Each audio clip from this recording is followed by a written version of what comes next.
क्या हम इंसान फाइनली भगवान बन चुके हैं?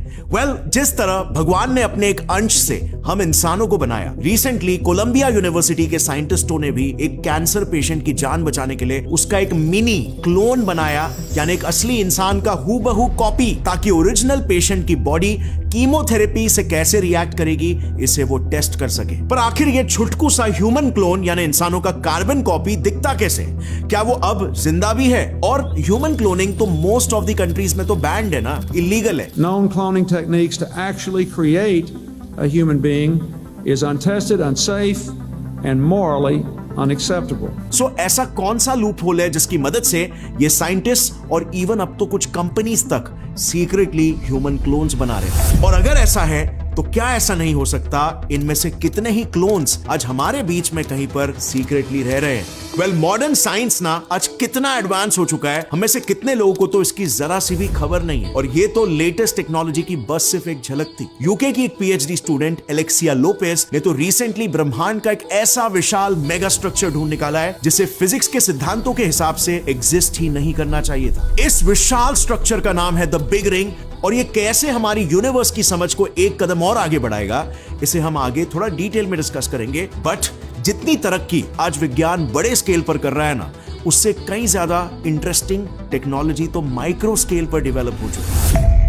इस वीडियो को जरा ध्यान से देखना, कैसे ये स्प्रिंग जैसी दिखने वाली सूक्ष्म सी चीज अपने आप ही तेजी से घूम रही है, और कैसे वो एक सुस्त स्पर्म यानी कि वीर्य को पकड़कर एग के अंदर घुसा रही है। जानते हो ये चीज क्या है? ये एक छोटा सा रोबोट, नैनो रोबोट या नैनोबॉट है, जिन्हें साइंटिस्ट ने कैंसरस सेल्स को टारगेट करके मारने के लिए बनाया। अब एग्जैक्टली साइंटिस्ट ये कैसे कर रहे हैं, इसकी टेक्निक भी आप कुछ ही मिनटों में जान जाओगे, and you are going to be mind blown. पिछले सेंचुरी की तरह ही इस सेंचुरी में भी ऐसे कई सारे कमाल के डिस्कवरीज और इन्वेंशंस हुए हैं जो कि दुनिया को आगे बदलने वाले हैं, लेकिन किसी ने उन पर ध्यान ही नहीं दिया क्योंकि हम तो इंस्टाग्राम में बिजी थे। इसीलिए आज का ये वीडियो उन्हीं ग्रेटेस्ट साइंटिफिक अचीवमेंट्स के नाम है जो इंसानी सभ्यता को नेक्स्ट लेवल पर लेकर जा रहे हैं। Let us start with the first big discovery, the big ring. देखो, रात में नॉर्थ की दिशा की ओर अगर आप यहां पर बूटस कॉन्स्टेलेशन और उर्सा मेजर कॉन्स्टेलेशन के बीच में ध्यान से देखोगे तो आपको एक ऐसा बड़ा सा रिंग जैसा स्ट्रक्चर दिखाई देगा। इसी का नाम है द बिग रिंग। ये इतना विशाल है कि एस्टिमेट्स बताते हैं कि इसकी चौड़ाई नापने के लिए हमें करीब 13,000 मिल्की वे गैलेक्सीज को एक लाइन में अरेंज करना पड़ेगा। और एग्जैक्टली यही बात इसे फिजिक्स के सिद्धांतों के बिल्कुल अगेंस्ट लेकर चली जाती है। Let me explain you how. Actually में साइंस में एक पुराना सिद्धांत है कॉल्ड द कॉस्मोलॉजिकल प्रिंसिपल, जो कहता है कि इस ब्रह्मांड में ऑन अ लार्जर स्केल कोई भी स्पेस यानी कि जगह स्पेशल नहीं होती। हर जगह पर आप ऑलमोस्ट सेम ही चीजें देखोगे और हर जगह फिजिक्स के सभी लॉज भी एक जैसे ही काम करेंगे, क्योंकि इस प्रिंसिपल के अनुसार आज से करीब 13.8 बिलियन साल पहले जब बिग बैंग हुआ था, जिसने बाय द वे अगर आपको नहीं मालूम तो हमारे यूनिवर्स को जन्म दिया था, तो उस वक्त विद इन माइक्रो सेकेंड्स एक सिंगल पॉइंट में समाई हुई सारी एनर्जी किसी बॉम्ब से निकले परखच्चों की तरह चारों दिशाओं में फेंकी गई थी, जिससे फिर आगे चलकर हाइड्रोजन, कार्बन, ऑक्सीजन इन सभी एलिमेंट्स के एटम्स बने। यही वजह है कि अगर आप इस ब्रह्मांड के शुरुआती समय के रेडिएशंस यानी कि कॉस्मिक माइक्रोवेव बैकग्राउंड रेडिएशंस, जिसे CMBR बोलते हैं फॉर शॉर्ट, को ध्यान से अगर देखोगे तो वहां भी except for some small dark spots here and there, आप देखोगे कि ये रेडिएशंस हर तरफ इक्वली फैले हुए हैं। लेकिन अभी जो द बिग रिंग नाम का मेगा स्ट्रक्चर हमें मिला है वो इस कॉस्मोलॉजिकल प्रिंसिपल के बिल्कुल अगेंस्ट जाता है, क्योंकि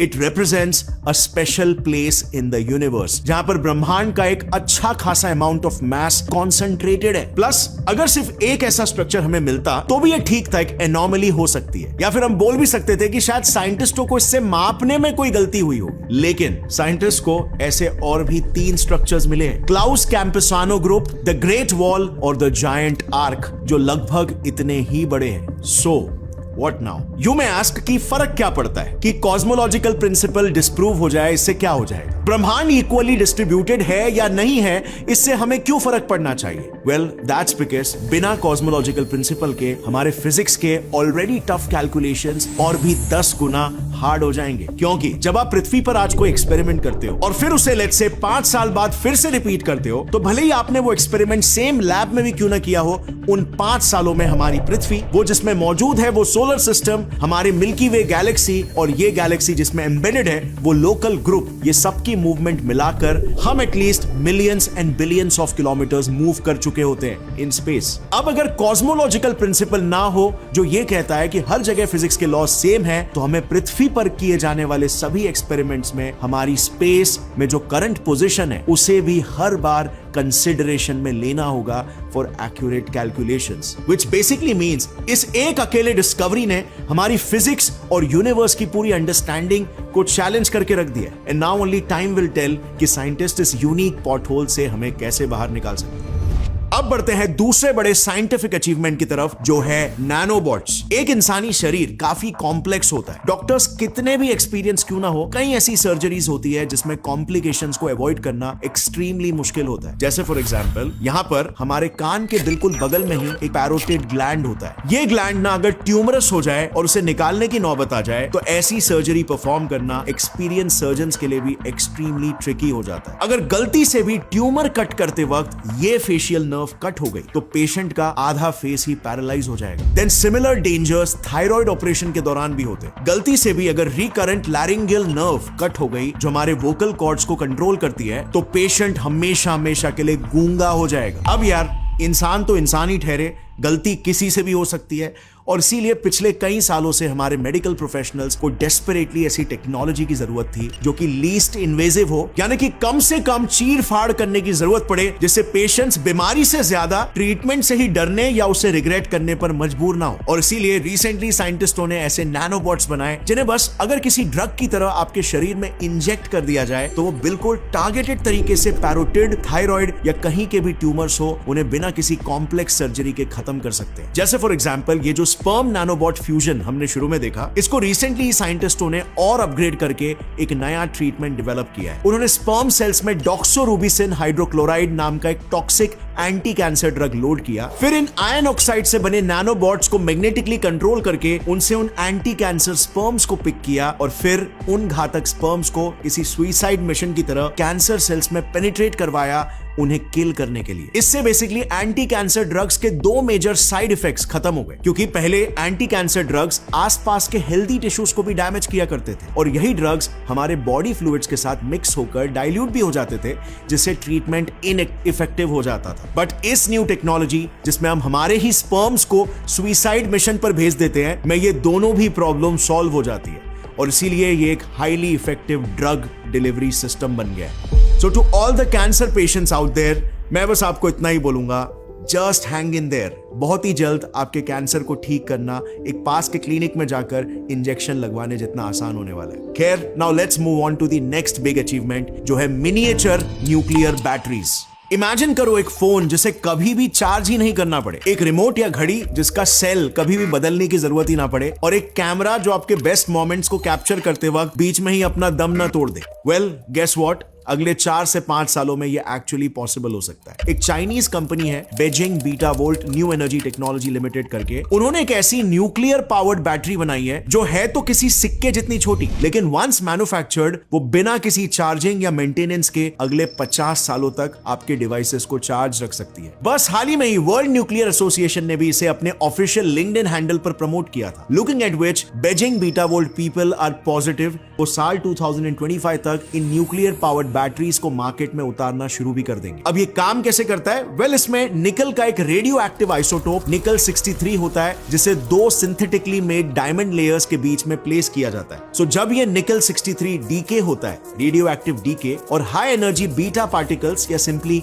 हाई स्पीड इलेक्ट्रॉन्स रिलीज करता है, तो वो इलेक्ट्रॉन्स डायमंड के एटम से उनके इलेक्ट्रॉन्स को नॉकआउट करके बाहर उड़ा देते हैं। अब इससे ऑब्वियसली डायमंड के स्ट्रक्चर में एक तरफ काफी ज्यादा इलेक्ट्रॉन्स जमा हो जाते हैं और दूसरी तरफ उनकी कमी हो जाती है। तो बस इन्हीं दो लो और हाई डेंसिटी रीजन्स को अगर वायर से जोड़ दो तो उसमें से करंट फ्लो होना शुरू हो जाएगा। अब technically this is exactly similar to solar cells. Actually फर्क बस इतना है कि यहां पर इलेक्ट्रॉन्स को नॉक करने के लिए सनलाइट के फोटॉन्स नहीं बल्कि एक रेडियो आइसोटोप के बीटा पार्टिकल्स यूज होते हैं। पर आपके दिमाग में भी ये सवाल आएगा कि यार न्यूक्लियर पावर के लिए तो विशाल पावर प्लांट्स लगते हैं, हजारों सेफ्टी प्रिकॉशंस लेने पड़ते हैं, उसके कोर को ठंडा रखने के लिए उसे पानी में डुबो के रखना पड़ता है एंड सो ऑन। तो इतनी कॉम्प्लेक्स टेक्नोलॉजी आखिर इस बीजिंग बीटा वोल्ट ने एक सिक्के जितने छोटे बैटरी में कैसे फिट कर लिया? वेल, वो ऐसे कि unlike traditional nuclear power plants जहां पर न्यूक्लियर एनर्जी पहले थर्मल और फिर इलेक्ट्रिकल एनर्जी में कन्वर्ट होती है और स्ट्रॉन्ग न्यूक्लियर फोर्स जो कि third fundamental force of nature है उसे यूज किया जाता है, यहां पर बीजिंग बीटा वोल्ट में on the other hand nuclear energy को डायरेक्टली इलेक्ट्रिकल एनर्जी में कन्वर्ट किया जा रहा है और वीक न्यूक्लियर फोर्स जो कि fourth fundamental force of nature है उससे पावर किया जा रहा है इन बैटरीज को and hence these batteries are very small.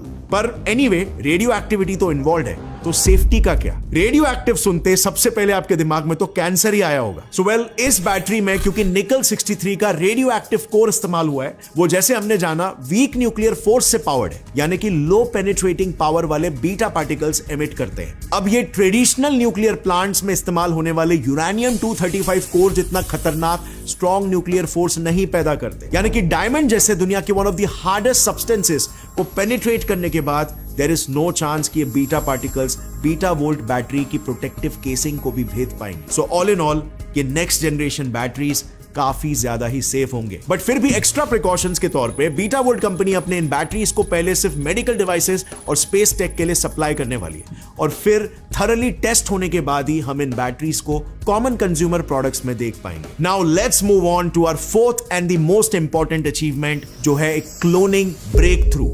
जैसे कि हमने शुरुआत में जाना था, बहुत सालों तक हमें लगता था कि ह्यूमन क्लोनिंग या even animal cloning in general illegal होता है, बट देन जिस तरह की खबरें रिसेंटली सामने आ रही है, ऐसा लग रहा है कि सीक्रेटली क्लोनिंग की एक काफी फ्लरिशिंग इंडस्ट्री खड़ी हो चुकी है और लोग इससे मोटे पैसे छाप भी रहे हैं। अब ये आखिर कैसे हो रहा है? देखो, साल 1996-97 में जब पहला क्लोन्ड जानवर डॉली द शीप सबके सामने आया तो कुछ साइंटिस्ट तुरंत इसी क्लोनिंग टेक्नोलॉजी को इंसानों पर भी टेस्ट करना चाहते थे। उनका मानना था कि वो इस टेक्निक से इनफर्टाइल कपल्स की मदद कर सकते हैं। इसी बीच फिर एक अमेरिकन क्लोनिंग कंपनी क्लोनेड का जन्म हुआ और उसने तुरंत डॉली के लिए इस्तेमाल की गई cloning technique somatic cell nuclear transfer को इंसानों पर भी यूज करना शुरू कर दिया।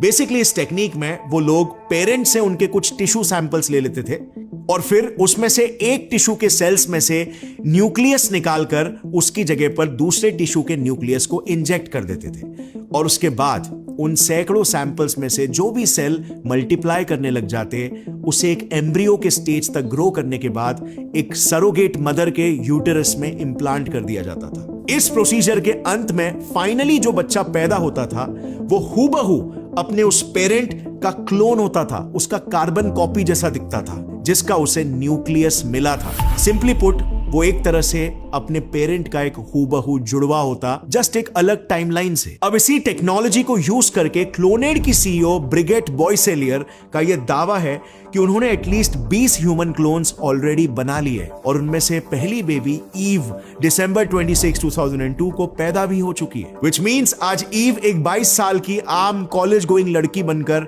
शायद हमारे बीच ही कहीं पर रह रही है और ये फैक्ट कि वो इंसान का ही एक क्लोन है उसे शायद पता भी नहीं। बट क्लोनिंग तो बैंड है, राइट? सो ये कैसे पॉसिबल हो रहा है? Well, it turns out that's just the half truth. Firstly, human cloning सिर्फ 46 कंट्रीज में ही बैंड है out of total 195 countries that we have now. और इसीलिए क्लोनेड ने भी ईव और बाकी के क्लोन बेबीज को अपने होम कंट्री यूएसए के बाहर डेवलप किया। दूसरी बात, जिन 46 देशों ने इसे बैन किया है उसमें से भी ऑलमोस्ट सभी देशों में सिर्फ ह्यूमन क्लोनिंग बैंड है, एनिमल क्लोनिंग नहीं। यानी कि एनिमल्स पर क्लोनिंग के ट्रायल्स करके क्लोनिंग टेक्निक को पॉलिश करना जोरों शोरों से सभी देशों में चालू है। इनफैक्ट आपको शायद पता भी नहीं होगा, पर आज के समय में कई सारे फॉरेन सेलिब्रिटीज अपने पेट्स के आखिरी समय में उनके टिश्यू के सैंपल्स कलेक्ट करते हैं और उन्हें US based ViaGen Pets, China based Sinogene या फिर South Korea based Sooam Biotech को सेंड करते हैं and then within just 2 to 3 months उनके मरे हुए पेट के क्लोन्ड पपीज उनके घर पर डिलीवर कर दिए जाते हैं। यानी कि आज के तारीख में हम क्लोनिंग में इतने आगे बढ़ चुके हैं कि अगर ये बैन पूरी तरीके से हट जाए तो हम किसी भी इंसान का एक बिल्कुल डिट्टो कार्बन कॉपी, बिल्कुल क्लोन क्रिएट कर सकते हैं। इनफैक्ट शुरुआत में मैंने कोलंबिया यूनिवर्सिटी के जिन साइंटिस्टों की बात की थी जिन्होंने कैंसर पेशेंट का एक मिनिएचर क्लोन बनाया था, वो हमारी इसी ह्यूमन क्लोनिंग एबिलिटी को दर्शाता है। इस रिसर्च के लीड साइंटिस्ट प्रोफेसर गॉर्डाना वुंजुक नोवाकोविच और उनकी टीम ने सबसे पहले 4 सेपरेट कंपार्टमेंट्स में पेशेंट के हार्ट, बोन, लिवर और स्किन के टिश्यूज को ग्रो किए। फिर उन्हें आर्टिफिशियल ब्लड वेसल्स के जरिए कनेक्ट करके उनमें पेशेंट का ब्लड भी सर्कुलेट करवाया और फिर उस पे anti cancer drug doxorubicin test करके रियल लाइफ ह्यूमन ट्रायल्स के साथ कंपेयर किया। रिजल्ट्स में आया कि वो मिनिएचर ऑर्गन सिस्टम बिल्कुल वैसे ही रिएक्ट कर रहा है जैसा डॉक्सोरूबिसिन के क्लिनिकल ट्रायल्स में एक असली इंसानी शरीर करता है। यानी कि अगर एथिकल कंसर्न्स ना हो तो we are this close to becoming God. So friends, इस वीडियो को अपने फ्रेंड्स और फैमिली मेंबर्स के साथ जरूर शेयर करना। जैसे आपको पता है हमारा मिशन है कि हम इंडिया में साइंटिफिक थिंकिंग फैलाना चाहते हैं और एक साइंटिफिक कल्चर डेवलप करना चाहते हैं जो हर एक इंसान को अपनी लाइफ में तो एम्पावर करेगा ही, बट हमारे देश के लिए भी ब्रिलियंट माइंड्स और साइंटिस्ट क्रिएट करेगा। So thank you so much for watching. See you next time. तब तक के लिए टेक केयर। जय हिंद।